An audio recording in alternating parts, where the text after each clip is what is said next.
Assalamualaikum. Perkenalkan, nama saya Suhendra Alvin dari program studi PGSD. Kali ini saya akan membahas materi life skill mengenai definisi dan konsep life skill. Pengertian life skill. Menurut Undang-Undang Republik Indonesia Nomor 20 Tahun 2003 tentang Sistem Pendidikan Nasional, pendidikan kecakapan hidup atau life skill adalah pendidikan yang memberikan kecakapan personal, kecakapan sosial, kecakapan intelektual, dan kecakapan vokasional untuk bekerja atau usaha mandiri. Konsep kecakapan hidup atau life skill.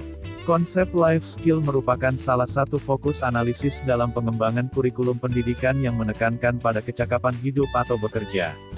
Life skills memiliki makna yang lebih luas dan employability skills dan vocational skills. Keduanya merupakan bagian dari program life skills. Dengan kata lain, life skills dapat dinyatakan sebagai kecakapan untuk hidup.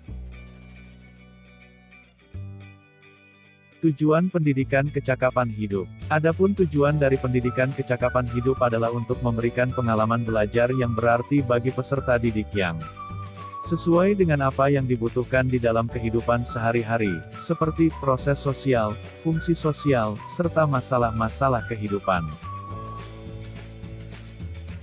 Tim Broad-Based Education, Depdiknas tahun 2002, membagi tujuan pendidikan kecakapan hidup ke dalam tujuan umum dan tujuan khusus. Tujuan umum.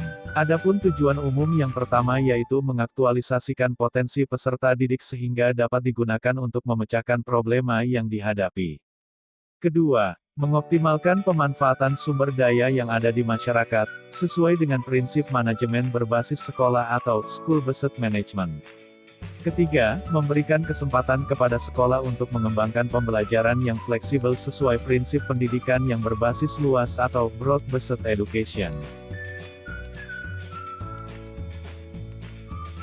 Tujuan khusus. Pertama, memberikan wawasan yang luas tentang perkembangan karir, yang dimulai dari perkembangan diri, eksplorasi karir, orientasi karir, dan penyiapan karir. Kedua, mengoptimalkan pemanfaatan sumber daya sekolah melalui pendekatan manajemen berbasis sekolah, partisipasi stakeholders, dan fleksibilitas pengelolaan sumber daya sekolah.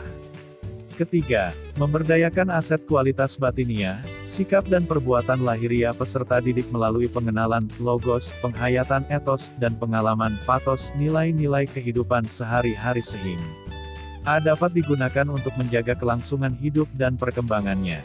Keempat, memfasilitasi peserta didik dalam memecahkan masalah kehidupan yang dihadapi sehari-hari. Jenis-jenis kecakapan hidup. Yang pertama, kecakapan hidup generik atau general life skill. Adapun untuk kecakapan hidup generik terdiri dari beberapa bagian yaitu A. Kecakapan personal atau personal skill, seperti kecakapan mengenali diri atau kesadaran diri dan kecakapan berpikir atau thinking skill. B. Kecakapan sosial atau social skill, seperti kecakapan berkomunikasi dan kecakapan bekerja sama. Yang kedua, kecakapan hidup spesifik atau specific life skill. Kecakapan hidup spesifik atau specific life skill, yaitu kecakapan untuk menghadapi pekerjaan atau keadaan tertentu. Yang mencakup kecakapan akademik atau academic skill, kecakapan intelektual dan kecakapan vokasional atau vocational skill. Yang ketiga, kecakapan untuk hidup. Adapun contoh dari kecakapan untuk hidup seperti, kecakapan untuk bermasyarakat, kecakapan untuk memelihara lingkungan, kecakapan untuk menguasai, dan menyenangi pekerjaan. Kesimpulan. Jadi, pendidikan kecakapan berperan penting untuk mengembangkan kemampuan dan membentuk watak serta peradaban bangsa yang bermartabat dalam rangka mencerdaskan kehidupan bangsa. Tujuan dari pendidikan kecakapan hidup adalah untuk membangunnya potensi peserta didik agar menjadi manusia yang beriman dan bertakwa kepada Tuhan Yang Maha Esa, berakhlak mulia, sehat berilmu, cakap kreatif, mandiri dan menjadi warga negara yang demokratis serta bertanggung jawab.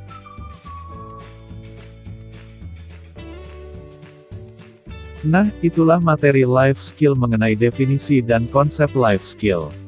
Semoga bermanfaat. Saya Suhendra Alvin, mohon maaf apabila ada kesalahan. Ketemu lagi di video selanjutnya, terima kasih.